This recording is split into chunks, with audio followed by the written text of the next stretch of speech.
प्रेमी सज्जनों, महात्मा तथा भाइयों, आप लोगों ने अभी बहुत से कार्यक्रम देखे और उनसे प्रेरणा भी प्राप्त की होगी। कभी कभी देशभक्ति के कार्यक्रम हमारे अंदर राष्ट्रीयता पैदा करते हैं,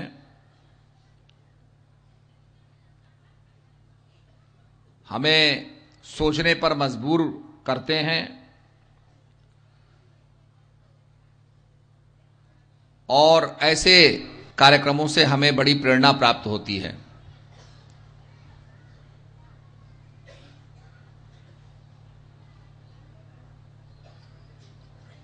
ये नए साल का शुभारंभ हो रहा है।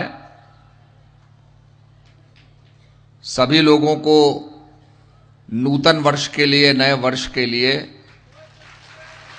बहुत बहुत दुआ, आशीर्वाद, मंगल कामना। और ये नया साल जो है वर्षा से प्रारंभ हो रहा है। हमारे यहां ये मान्यता है कि जब कोई वर्षा होती है तो बड़ा शुभ होता है।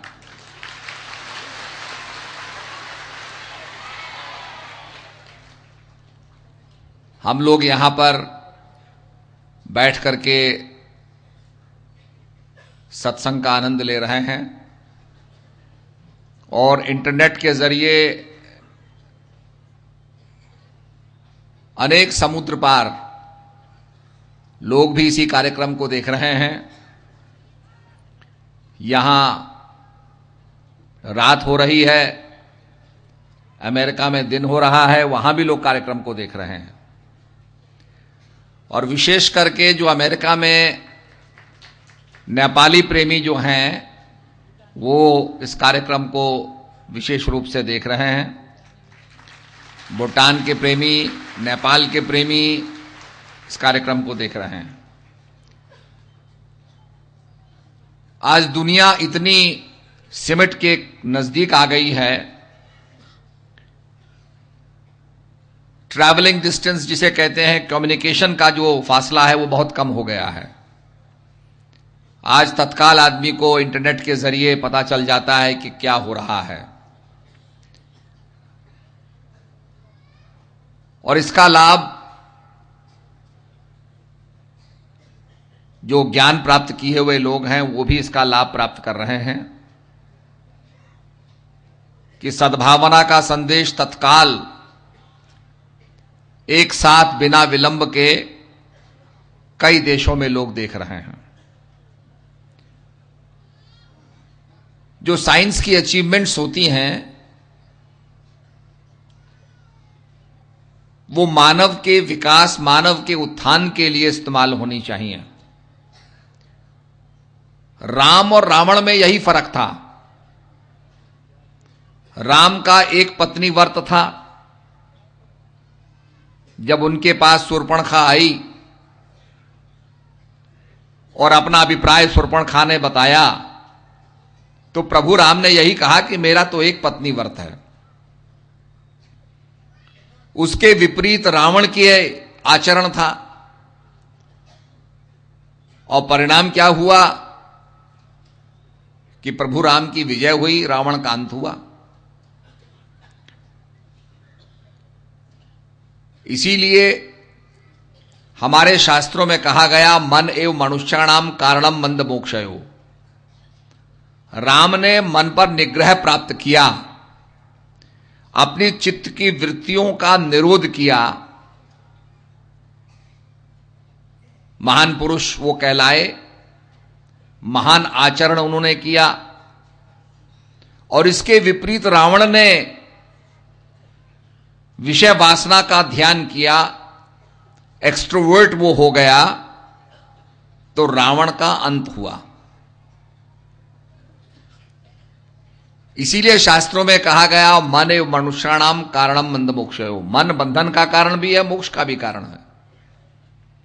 रस्सी को लेकर के मैं आपके हाथ पैर बांध दूं तो अब बंध जाएंगे, और कोई आदमी कुएं में गिरा हुआ है तो रस्सी लटका दी जाए और ऊपर बांध दी जाए तो रस्सी के सहारे वो निकल के भी आ जाएगा। तो मन बंधन का कारण है। जब संसार में भटकता है, संस्कारों को ग्रहण करता है तो बंधन का कारण बन जाता है, और वही मन जब प्रभु के नाम में लवलीन हो जाता है तो मुक्ति का साधन बन जाता है। आपने राजा जनक की कथा सुनी होगी कि राजा जनक को सपना आया, और जो राजा था, सारे वैभव जिसको प्राप्त थे, वो सपने में भिखारी बन गया।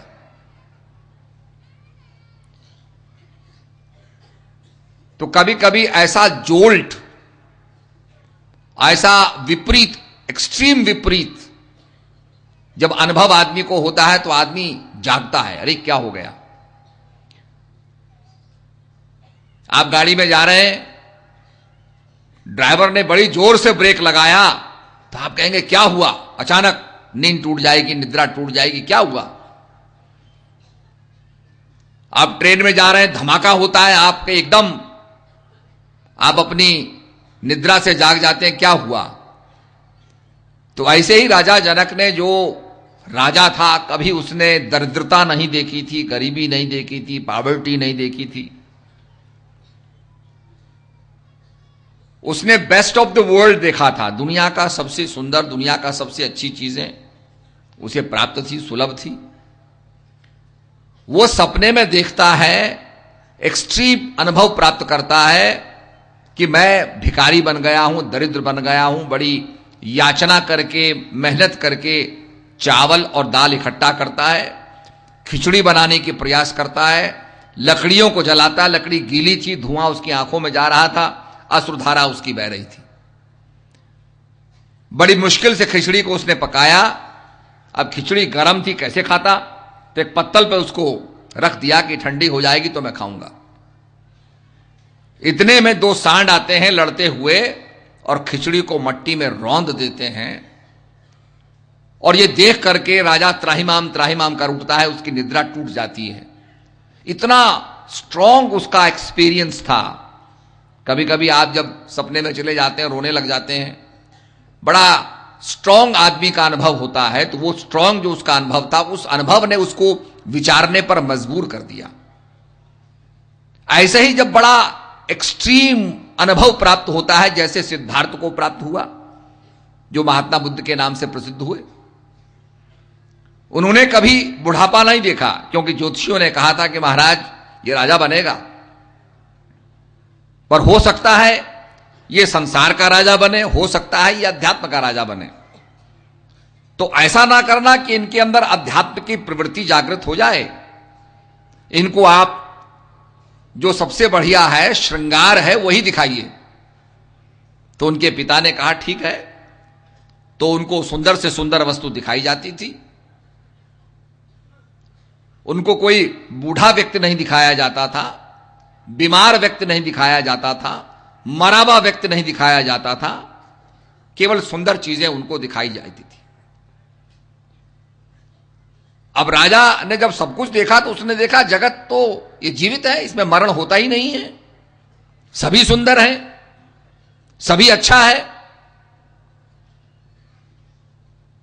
जब फ्रांस के अंदर रेवोल्यूशन हुई तो फ्रांस के राजा ने कहा क्या हो रहा है।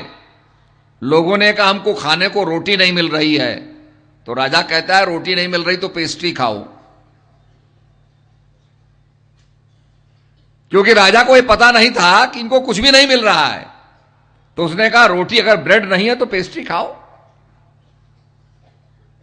तो इसी प्रकार से ये ऐसा एक्सपीरियंस सिद्धार्थ को हुआ।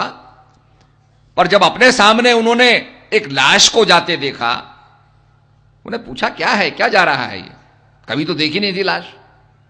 तो मंत्री ने कहा युवराज ये लाश जा रही है। लाश क्या होती है?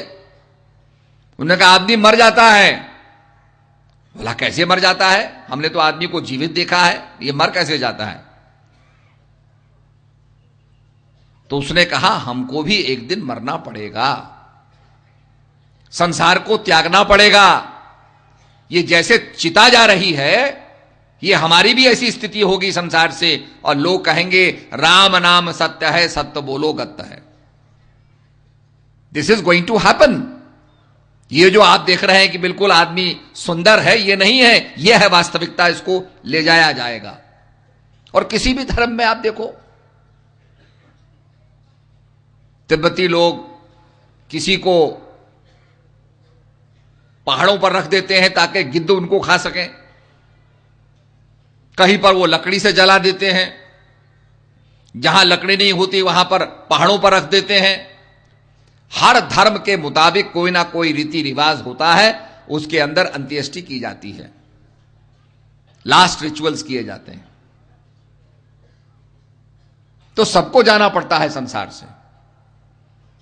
जब यह देखा सिद्धार्थ ने, तो उनको बहुत बड़ा झटका लगा, जोल्ट लगा, जैसे बिजली की तार को आप छू लो और आपको करंट लगे, क्योंकि आपको यह कल्पना नहीं होती कि यह छूने से और इतना बड़ा सेंसेशन पैदा होगी। तो ऐसे ही ये विचारों का सेंसेशन, एक मृत व्यक्ति को देख करके इतना सेंसेशन पैदा हुआ कि उनके पूरे जीवन को झंगोर करके रख दिया, झकझोर करके रख दिया। उसके बाद एक वृद्ध आदमी को देखते हैं, ये क्या हो गया, इसके चेहरे पर ऐसा रूप कैसे है, इतनी सलवटें क्यों हैं, झुर्रियां क्यों हैं, क्योंकि ये कभी सिद्धार्थ ने देखी नहीं थी। मंत्री ने कहा युवराज ये तो वृद्ध है, ये तो आदमी तो बूढ़ा होता ही है। उसके बाद उन्होंने बीमार आदमी देखा जो करहार रहा था, चिल्ला रहा था दर्द के मारे। तो जब ऐसा एक्सट्रीम अनुभव होता है जो राजा जनक को हुआ, तो एकदम वो जागृत हो गए और त्राहिमाम त्राहिमाम करने लगे। और उनके अंदर प्रश्न ये खड़ा हुआ कि व्हाट इज ट्रुथ, सत्य क्या है। जो मैंने सपने में अपने आप को दरिद्र देखा, बड़े यत्न से मैंने खिचड़ी पकाई, उसको ठंडा करने के लिए पत्तल पर रखा, 2 सांड आए, बुल्स आए और इसको मट्टी में मिला दिया, मैं तो भूखा रह गया। यह सत्य है, या मैं राजमहल के अंदर बैठा हूं, यह सत्य है। इसको जानने के लिए उनके अंदर बड़ी उत्कंठा पैदा हुई, बड़ी व्याग्रता पैदा हुई। व्हाट इज ट्रुथ, सत्य क्या है। और जब आदमी को ऐसा एक्सट्रीम अनुभव होता है तो सत्य की प्रति उसकी जिज्ञासा व्याग्र हो जाती है। तो यह जानने के लिए उन्होंने बहुत बड़ी गोष्ठी बुलाई। राजा था, राजा तो गोष्ठी बुलाता, समन्वय करता, बहुत बड़ी कांग्रेस को उसने बुलाया, बहुत बड़े कांग्रेगेशन को उसने बुलाया और उसमें यही पूछा कि भाई मैं जानना चाहता हूं। पर राजा को पता था कि राजा को ज्ञान देने के लिए, समझाने के लिए बहुत लोग खड़े हो जाएंगे। इसलिए राजा ने कहा कि भाई जो डिजर्विंग होगा, जो योग्य होगा, वही मेरे पास आना चाहिए। मैं इस उलझन में नहीं पड़ना चाहता कि मैं हजारों आदमियों का इंटरव्यू लेता रहूं। तो राजा ने एक बहुत बड़ा सिंहासन बना दिया, उस पर लिख दिया कि जो इस सिंहासन पर बैठेगा और राजा को जवाब नहीं देगा, उसको कारावास दिया जाएगा, आजीवन कारावास, लाइफ इम्प्रिजनमेंट।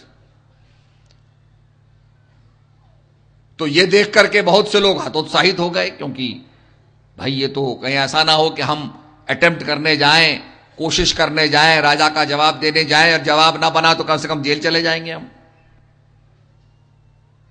अष्टावक्र जी जब अपने बच्चों के साथ खेलते थे, जिन्हें कुब्बड़ मुनि भी कहा जाता है, तो लड़के उनके साथ कहते थे, अरे अष्टावक्र तेरा पिता कहां है, हमने तेरे पिताजी को नहीं देखा। एक दिन अष्टावक्र अपनी माता से विनती करने लगते हैं कि माता जी मेरे पिता कहां हैं। जब बहुत विनती की तो मां ने कहा, बेटा तेरे पिताजी राजा जनक की बात का जवाब देने के लिए गए थे और जवाब नहीं दे सके, उनको कारावास हो गया, लाइफ इम्प्रिजनमेंट हो गया, जेल में है वो। अष्टावक्र आत्मज्ञानी थे, उन्होंने कहा माताजी चिंता मत करो, मैं अपने पिता को छुड़ा के लाऊंगा और राजा जनक की बातों का जवाब दूंगा। अब अष्टावक्र जाते हैं, अंग टेढ़े मेढ़े थे, ही वॉज क्रिपल्ड, तो लंगड़ाते हुए जा रहे थे, लंगड़ाते हुए जा रहे थे, राजमहल में पहुंचे और लंगड़ाते हुए चलते चलते लंगड़ाते लंगड़ाते सीधे जाके उस सिंहासन पर बैठ गए जिस सिंहासन पर लिखा था कि यहां बैठने के बाद राजा की बात का कोई जवाब नहीं देगा तो उसको कारावास दिया जाएगा। जब वो सिंहासन पर बैठ गए, असुविधा तो हुई क्योंकि वो कुब्बड़ थे, तो सभा हंसने लगी। सभा ने सोचा कि देखो अब ये मजाक होने लगा है कि एक कुबड़ा आदमी आकर के ऊपर बैठ गया। सभा हंस रही थी और अष्टावक्र ने राजा से कहा, राजन, इन चमारों को इस सभा में तुमने क्यों बुलाया? जब चमार शब्द, कॉबलर शब्द इस्तेमाल किया कि चमारों को क्यों बुलाया इस सभा के अंदर, तो सारे लोग स्तब्ध हो गए। राजा कहने लगा, ये इतने बड़े बड़े विद्वान लोग हैं, इनको बैठाओ। ये इतने बड़े बड़े विद्वान लोग हैं और इनको चमार कह दिया। राजा ने भी हाथ जोड़ के कहा कि महाराज, ये बड़े इंटेलेक्चुअल्स हैं, बड़े बड़े विद्वान हैं, शास्त्रों में पारंगत हैं, आपने इनको चमार कह दिया। तो अष्टावक्र हंस के कहने लगे कि मेरे टेढ़े मेढ़े अंगों को देख करके ये हंस रहे हैं। गन्ना टेढ़ा मेढ़ा होता है राजन, क्या उसका रस भी टेढ़ा मेढ़ा होता है? मेरा शरीर टेढ़ा मेढ़ा है, मेरा ज्ञान टेढ़ा मेढ़ा नहीं है। ये जो शरीर को देख करके हंस रहे हैं, इनको केवल चमड़े का ज्ञान है, और जिसको चमड़े का ज्ञान होता है उसको कॉबलर कहा जाता है, चमार कहा जाता है। राजा स्तब्ध हो गया। राजा ने कहा, भाई ये साधारण व्यक्ति नहीं है जो चमड़े के मामले में चर्चा नहीं कर रहा है, टेढ़े मेढ़े अंगों की चर्चा नहीं कर रहा है। यह व्यक्ति, मुझे ऐसा लगता है कि ज्ञानी का नाश नहीं हुआ है, ज्ञान का। ये जरूर मेरी बातों का जवाब देगा। राजा ने मंत्री को इशारा किया। मंत्री खड़े होकर बोलने लगा तो राजा जनक की तरफ देख करके अष्टावक्र कहते, राजन, ये प्रश्न मंत्री का नहीं, तुम्हारा है। तुम्हारा प्रश्न क्या है वो तुम बोलो। तुम मंत्री को आगे करके बुलवा रहे हो, यह प्रश्न मंत्री का नहीं है। जिसका प्रश्न है वो प्रश्नकर्ता खुद बोले। राजा ने कहा, भाई मुझे ही पूछना पड़ेगा। राजा जनक आगे आए, हाथ जोड़ा, कहा, महाराज, मैंने ऐसा सपना देखा, बड़ा भयंकर सपना देखा, विभत्स सपना देखा, और उस सपने से मेरा जमीर हिल गया है। I got a jolt. और मैंने सपने में अपने आप को भिखारी देखा, बिल्कुल निम्न स्तर का देखा, और मैं भीख मांग रहा हूं। बड़े यत्न से मैं खिचड़ी पका रहा हूं, ठंडा करने को रखा पत्तल में, आकर के सारे वहां पर जो सांड थे उन्होंने उसको मट्टी में रौंद दिया। मैं त्राहिमाम कर उठा, बड़ी व्याग्र से भूखा मैं था, बड़ी व्याग्र था मैं। तो महाराज, क्या वो अनुभव सत्य है, या मैं आज राजमहल में बैठा हूं, मेरे नौकर चाकर खड़े हैं, मेरी आज्ञा की प्रतीक्षा कर रहे हैं, ये सत्य है? राजा का यह प्रश्न सुनने के बाद अष्टावक्र जी कहते हैं, राजन, जो कुछ तुम देख रहे हो यह भी सत्य नहीं है, और जो सपने में तुमने देखा वो भी सत्य नहीं है। ये दोनों चीज तुमने देखी, ये दोनों ही सत्य नहीं है। सत्य केवल देखने वाला है जो तुम्हारे अंदर है, आत्मा के रूप में है। नैनम छिंदन्ति शास्त्राणि नैनम दहति पावका न चरम क्लेदन्ति तापो न शोषति मारुत। जो रियलिटी है वो कुछ और है। तो राजा एकदम स्तब्ध हो जाते हैं, क्यों? उन्होंने सोचा था कि कोई कहेगा, साहब आपका राजप्रसाद, राजा होना ही सत्य है। कोई कहेगा सपना ही सत्य है। पर अष्टावक्र ने दोनों को कंडेम कर दिया, कहा यह भी सत्य नहीं है, वो भी सत्य नहीं है। अगर इस संसार को हम सत्य मानते हैं तो फिर संसार को छोड़ते क्यों हैं? आपने सिकंदर का नाम सुना होगा। सिकंदर ने अपने कबर से बाहर दोनों हाथ निकाल दिए थे और यह लिख दिया था कि देख लो